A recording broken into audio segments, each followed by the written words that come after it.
Before time had a name, before roads had maps, there was this place carved by giants, kissed by the sky. A kingdom not made by the man, but molded by wind, by fire, by time.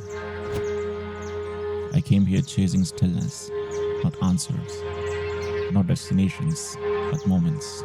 Moments that can't be captured in a postcard, only in breath, in awe, in silence. The Dolomites, a cathedral of stone, every peak a monument, every shadow a story. Here, you don't just hike, you rise, step by step, into something ancient, into something wild. I stood on the edge of the cliffs where clouds drift beneath your feet and felt small in the best possible way. But then, water became my road. Venice, the impossible city, floating, breathing, dreaming. Here art isn't in galleries, it's everywhere. In every stone, every ripple, every echo. And beyond the border, through the breadth of the Alps, South Tyrol, Austria's quiet masterpiece. A land where language dance, Italian meets German, wine meets mountain air, and the wind speaks both.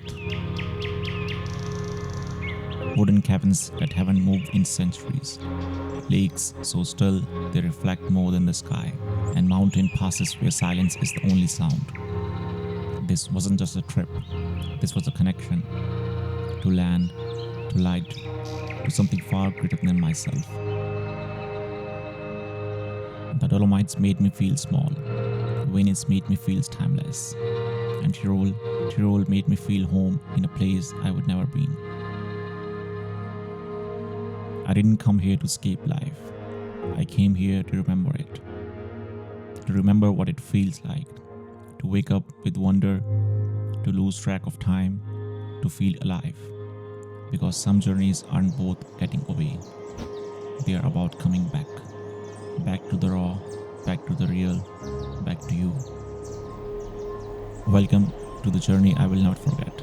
Welcome to the Dolomites, to Venice, to the edge of the world.